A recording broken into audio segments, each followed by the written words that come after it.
वो साल था 2014। दिल्ली का एक यूट्यूबर अमन अपने 4 दोस्तों के साथ मिलकर प्लान बनाता है भानगढ़ जाने का। पहले उसके चारों यार दोस्त उसको बोलते हैं कि भाई वो जगह सेफ नहीं है, बट अमन बोलता है इससे अच्छा कंटेंट हमारे लिए कुछ नहीं हो सकता, तो हम वहाँ पे जाएंगे और वहाँ पे जाके हम लोगों को ये साबित करके दिखाएंगे कि यहाँ पे कोई भूत वगैरह नहीं है।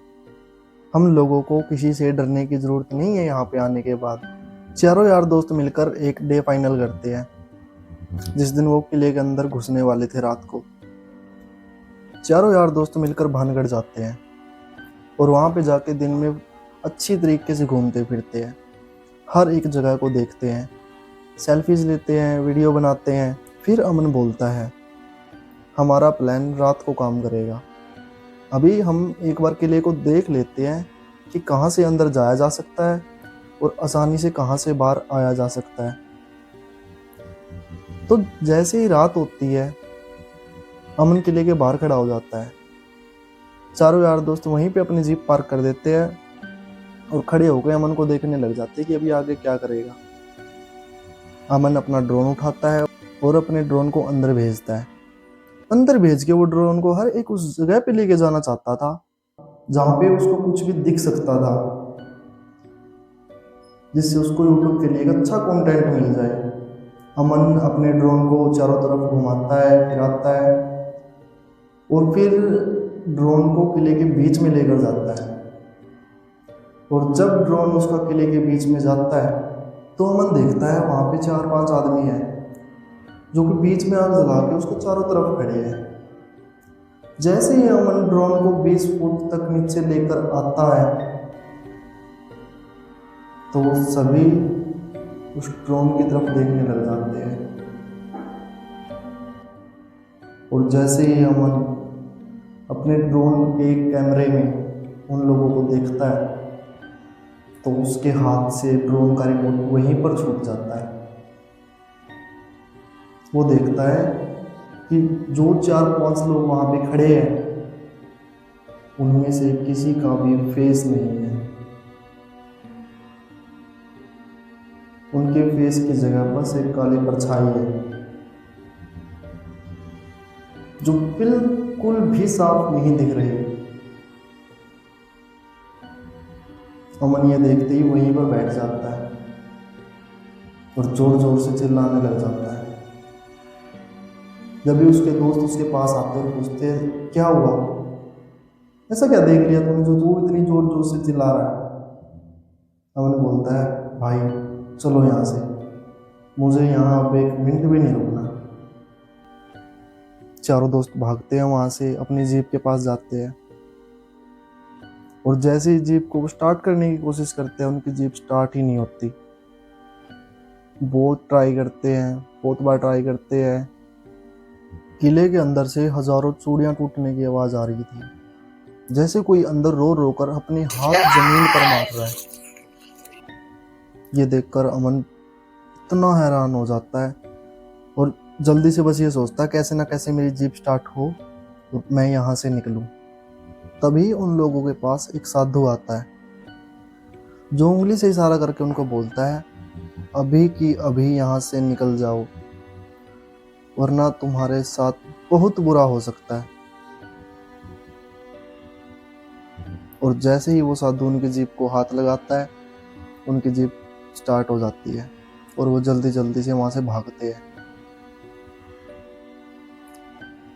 नेक्स्ट डे आता है, सभी दोस्त मिलकर वापस किले के अंदर आते हैं। अमन बोलता है मेरा ड्रोन बहुत महंगा, मुझे ड्रोन तो चाहिए ही चाहिए, मैं ड्रोन लेके आऊँगा चाहे मेरे साथ कुछ भी हो जाए। अमन जाता है, ड्रोन की लोकेशन देखता है, ड्रोन को ढूंढता है और जब उसको ड्रोन मिलता है तो ड्रोन के ऊपर मेहंदी लगी हुई थी, जो अमन देखकर बिल्कुल ऐसे चौंक जाता है कि ये कैसे हो सकता है। रात को ऐसा यहाँ पे कौन था जिसके हाथों में मेहंदी लगी हुई थी जो मेरे ड्रोन के ऊपर आई है।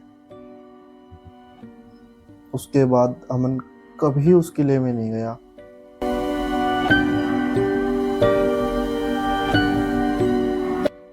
सो hey everyone, welcome back to our new video. तो आज की स्टोरी सुनने के बाद आप लोग इतना हैरान हो जाएंगे कि हमारे भारत देश में भी ऐसी ऐसी जगह एग्जिस्ट करती है जिनको हम आज तक अच्छे तरीके से समझ नहीं पाए हैं। और उनमें से ये एक है भानगढ़ का किला। भारत में अनेकों हॉन्टेड जगह है, बट भानगढ़ उनमें से एक ऐसा किला है जहाँ पर खुद सरकार शाम को 6 बजे के बाद ताला लगा देती है। माना जाता है कि जो भी शाम के बाद इस किले में गया है वो आज तक कभी जिंदा वापस नहीं आया। हजारों लोगों का ऐसा मानना है कि हमने यहाँ पे शाम के टाइम लोगों को जाते हुए तो देखा है, बट उनको वापस आते हुए कभी नहीं देखा। माना जाता है कि इस किले के ऊपर 2 श्राप थे जिनकी वजह से ये किला पूरी तरह से खत्म हो गया। वो साल था 1573, जब अलवर के राजा भगवंत दास ने अपने छोटे बेटे माधव सिंह के लिए राजस्थान के अलवर में अरावली पहाड़ियों के बीच में उसके लिए एक बहुत ही शानदार किला बनाने का फैसला लिया। और किला बनने के बाद उसका नाम पड़ा भानगढ़। माधव सिंह के बड़े भाई का नाम था मान सिंह, जो कि अकबर के 9 रत्नों में से एक था। 300 साल तक ये किला बिल्कुल आबाद रहा। 9000 से ज़्यादा इसके अंदर घर थे, अनेकों मंदिर थे, बाजार थे और पता नहीं ऐसे कितने घर थे जो उस टाइम के बहुत ही रईस लोगों में गिने जाते थे। बट एक दिन इस किले के लिए ऐसा आया जब ये किला पूरी तरह से वीरान हो गया। किला बनवाने से पहले माधव सिंह एक संत के पास गए जिनका नाम था संत बालूनाथ। तो माधव सिंह उनको बोलते हैं कि संत जी, मुझे यहाँ पे अपना एक किला बनवाना है, क्या आप मुझे इजाज़त दे सकते हैं? संत बोलते हैं हाँ, तुम यहाँ पर अपना किला बना सकते हो, बट उसके लिए मेरी एक शर्त है कि तुम्हारा किला इतना ऊंचा नहीं होना चाहिए जिससे तुम्हारे किले से सूरज की रोशनी मेरी कुटिया पर ना पड़े। तुम्हारे किले की परछाई मेरी कुटिया के ऊपर नहीं आनी चाहिए। माधव सिंह इस बात को मान जाते हैं और किले का निर्माण शुरू हो जाता है। किला पहले 3 से 4 मंजिल तक बनाया गया जिससे कुटिया के ऊपर किसी भी तरह का कोई अंधेरा ना आए। परंतु माधव सिंह के मरने के बाद जो दूसरे शासक आए उन्होंने किले की ऊंचाई 7 से 8 मंजिल तक और बढ़ा दी, जिससे साधु की कुटिया के ऊपर बिल्कुल अंधेरा रहने लग गया। और इस बात से साधु बिल्कुल खुश नहीं हुए। साधु ने बोला, मैंने जो बात तुम लोगों को बोली थी, तुम लोगों ने सबसे पहले उसी का उल्लंघन किया है और मैं तुम लोगों को श्राप देता हूँ कि ये किला कभी भी आबाद नहीं रहेगा।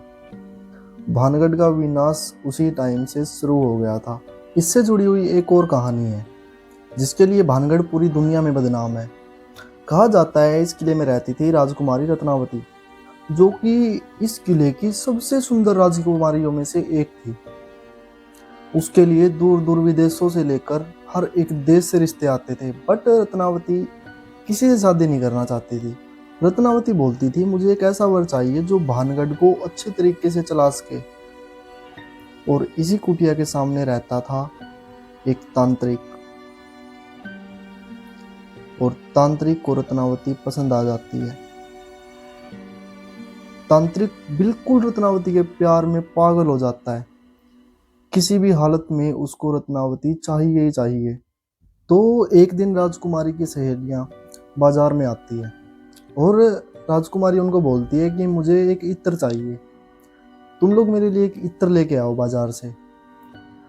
तांत्रिक को ये बात पता लग जाती है और तांत्रिक एक इत्र की शीशी के अंदर अपना काला जादू कर देता है और जाकर राजकुमारी की सहेलियों को वो इत्र दे देता है। राजकुमारी की सहेलियां जाती है, रत्नावती को इत्र देती है। रत्नावती पूछती है, कहाँ से लेके आए हो इत्र? राजकुमारी की सहेलियां बोलती है कि हमें ये किसी ने दिया है और ये बहुत ही अच्छा इत्र है, आप एक बार इसको लगा कर देखो। बट राजकुमारी बहुत ही चतुर थी। राजकुमारी ने इत्र की शीशी को पकड़ा और सीधा एक पत्थर के ऊपर फेंक के मारा।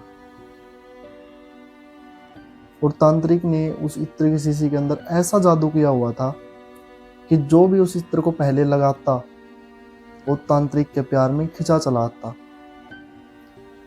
और जब वो शीशी उस पत्थर के ऊपर लगी तो टूटने की वजह से पूरा इत्र उसके ऊपर बिखर गया।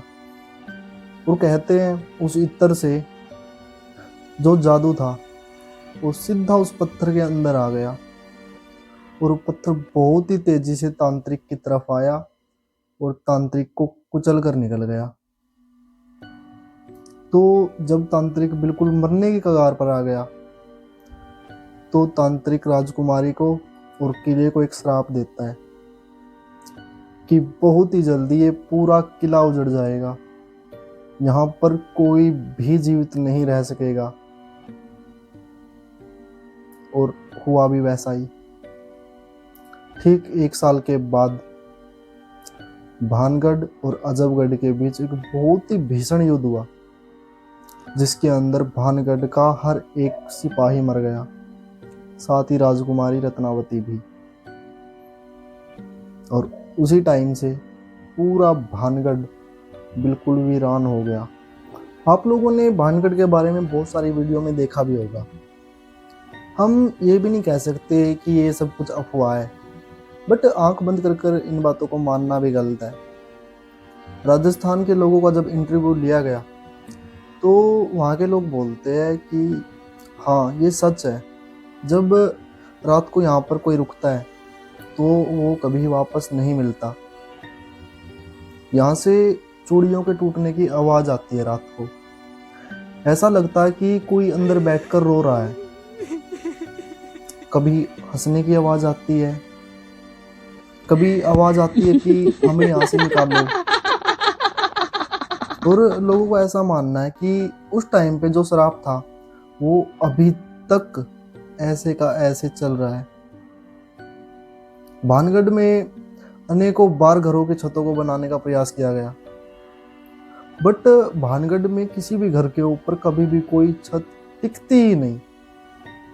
बहुत बार भानगढ़ में छतें बनाई गई, बट होता वही है, फिर से छतें गिर जाती है। और अनेकों ऐसे उदाहरण हैं जिनसे कि ये साबित होता है कि वहाँ कुछ ना कुछ तो ऐसा है जो लोगों को ये मानने पर मजबूर करता है कि यहाँ पर जाना सेफ नहीं है। भानगढ़ में भारत सरकार ने खुद बोर्ड लगाया हुआ है कि शाम के टाइम इस किले में जाना सख्त मना है, और जो भी इस बोर्ड की उल्लंघना कर कर अंदर गया है वो कभी नहीं मिला।